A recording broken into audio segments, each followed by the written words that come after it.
This is the complete tabletop guide.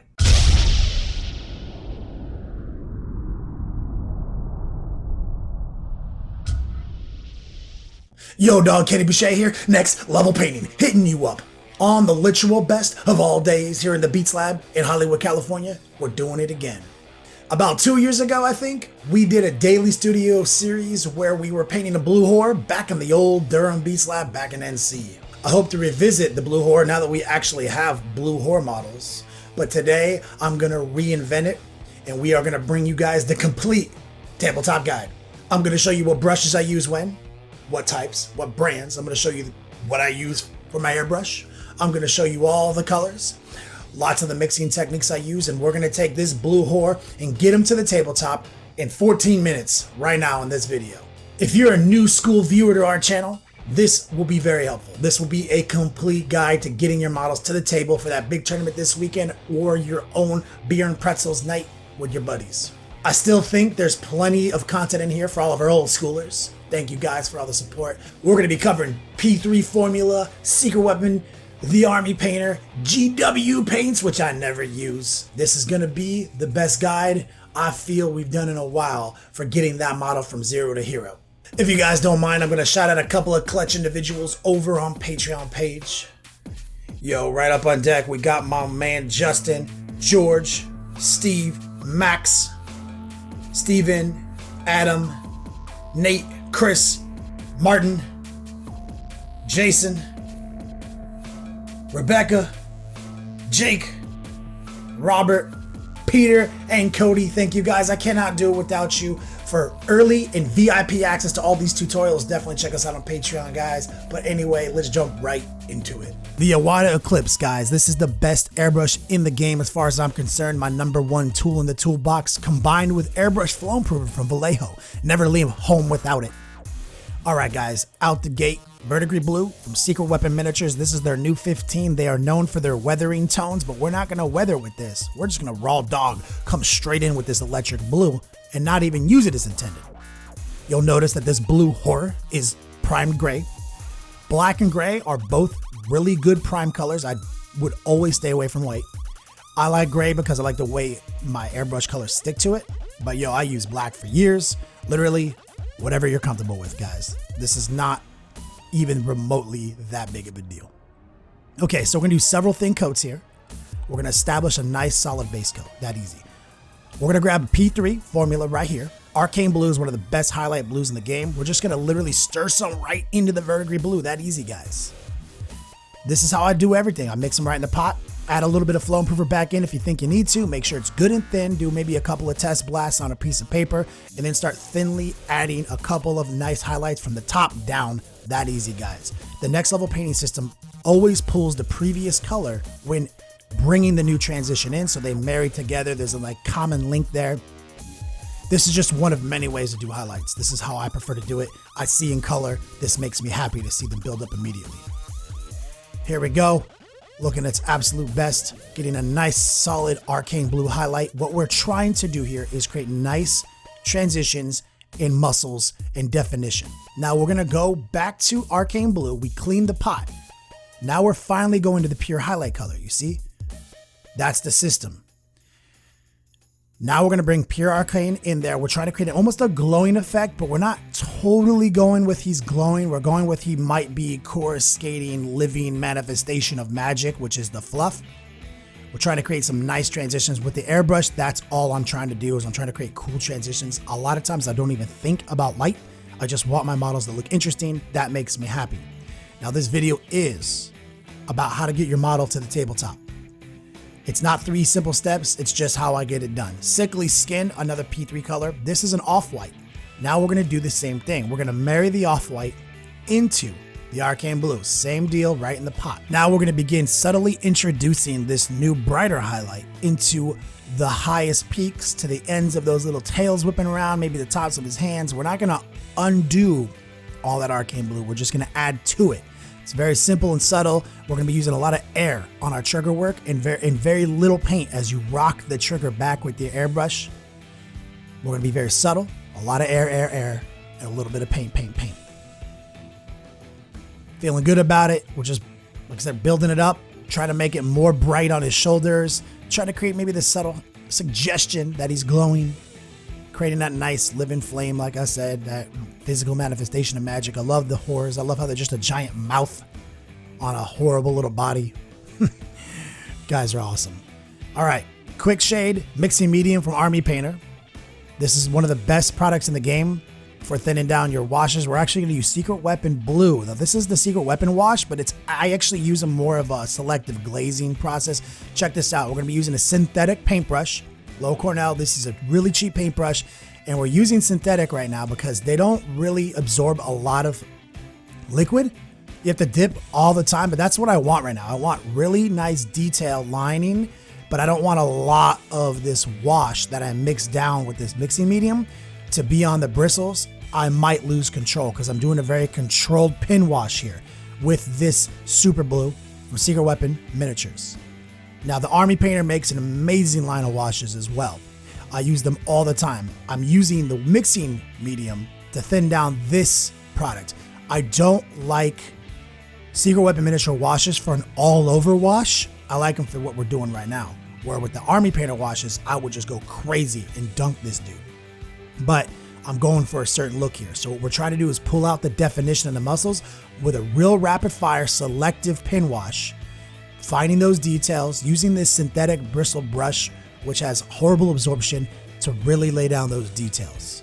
There we go. You see, we're just tracing out some of the definitions, bringing it back in. So you're going to maximize those amazing glows and transitions, but still see those muscles. Still give them that look that you want. Too easy. Just tracing out any musculature in his back. Real good detail brush. These brushes run me like $3.50. I use them all the time for this kind of stuff, a lot. You're definitely going to use a synthetic bristle brush for different things than an actual sable hair, which we'll get into here later. Boom, check that out. Look at how much definition we're getting there. Just subtle, really solid blue, bright pigments like that. Flip them over. Let's get the other deltoid here, bicep to the tricep, swinging it into the forearm, all of that stuff, man. Just bang it out. It's real easy. And since we've thinned this glazy wash down so hard with the Army Painter mixing medium, it really doesn't stain, it doesn't build up, and it dries, and you get a nice little transition and a feathering effect. It's real good stuff, guys. You could also use Liquitex mixing medium, but I prefer the Army Painter system. All day, every day, loving the way this guy's coming out. This is probably one of the more time-consuming parts of the model, but you see the payoff is huge. Doesn't take very much skill, it's just knowing the technique. There he is, looking great. Love where he's at. And you have to do this on this type of model. He doesn't have a lot of things going on. He's just a blue dude with muscles, right? So you have to do something interesting to make those muscles have, definition, as it were. All right.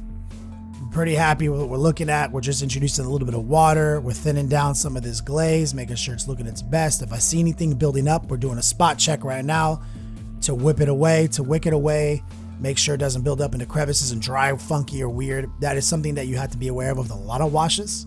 Not all of them. Like I said, Army Painter, I think, makes the best wash in the game. I really do like the Secret Weapon washes for this, though, but you do have to be careful sometimes. But if you know the technique, you'll never get in trouble. See, we're just building up all that definition in his fingers and those weird doodads, all that stuff. Boom. Let it dry. It looks good. And another thing you got to be aware of is that this dries a little bit on the semi-satin side, so it's going to look weird until you matte varnish it. Just be aware of that. All right, Screamer Pink from Citadel Miniatures, G-dubs in the house.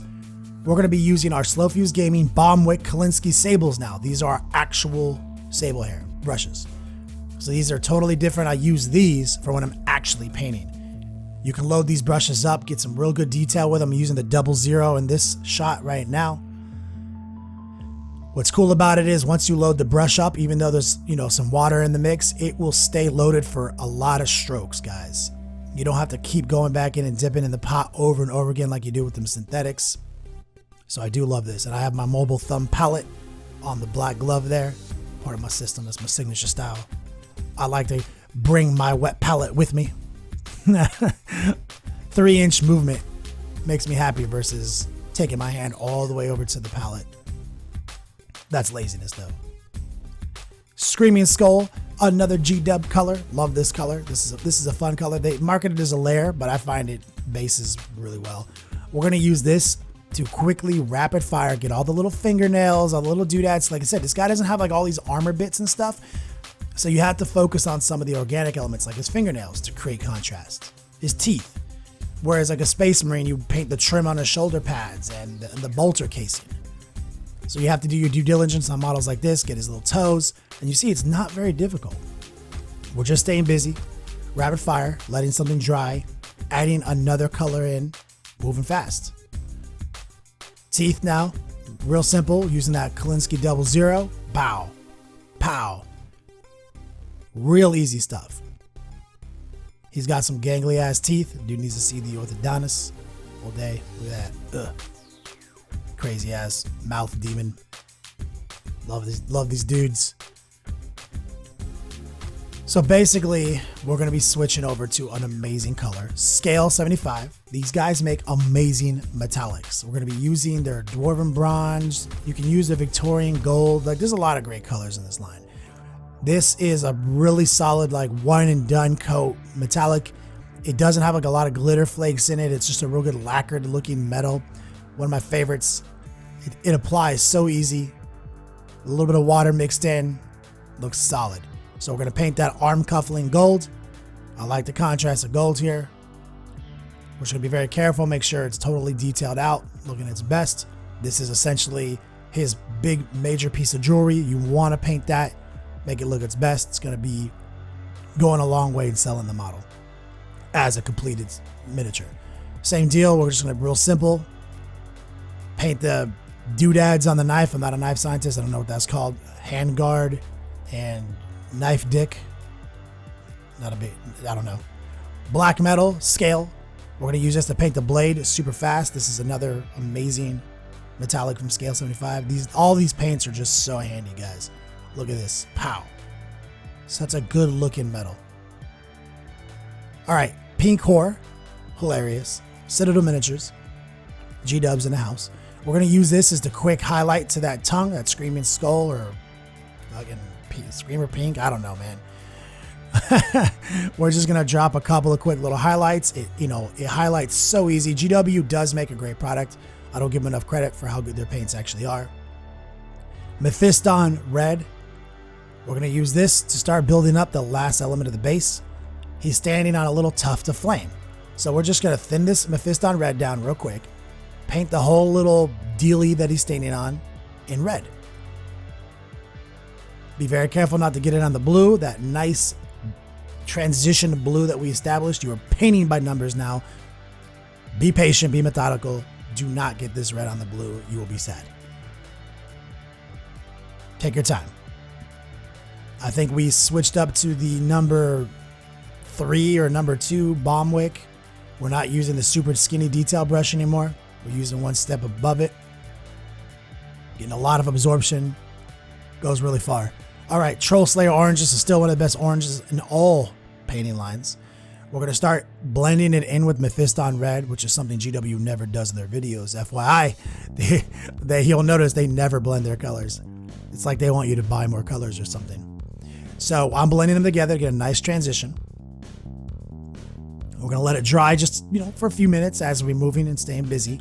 And then we're going to just keep reintroducing this orange from the bottom up. Right? And this is still wet. All this Mephiston Red still wet. It's kind of a wet blend. We're moving quick. Sometimes I don't got time. And once we get a nice orange built up from the bottom, we'll start introducing more and more of it to get a nice rudimentary flamey effect. And this will do a lot of work in selling this model. Like, it's just a little base detail that people are going to really focus on. And since it's a warm color, it really contrasts and complements simultaneously with the cool colors of the actual skin on this whore. Looks really good. We've switched up to the bigger bomb wick. We're using like the number 3 now. It's still that good at detail. There we go. We're just tracing those spines, adding a little bit more Troll Slayer, a little more gangster, more aggressive to get it to look like it's a little bit of a glowy flame. Love it. Too easy. Flip it around. Do the same on this side. And you can see this was all easy. We didn't do anything that particularly took skill. Everything is based on efficiency. I could have laid out 20 of these whores and painted them pretty fast. Flashgitz yellow, still one of my favorite yellows of all time. We're going to introduce the final highlight here. And this is going to really augment the warmth of this little flaming base effect, which is a great eye-catching piece on the base. Really offsets the model, looks great. You'll be able to put them on any color base you want. He'll look really good. Flip it over, here we go. Just add a couple more. Look, that's the number 3 bomb wick, and look how sharp the point still is on it. Look at that. Absolutely love this guy. All right, let's take a look at him. We flipped him over to a black base of the appropriate size so you can really see how sharp he looks. That was real simple, guys. Tabletop all day, every day. We're going to be taking this model to the next level live, guys. Thanks.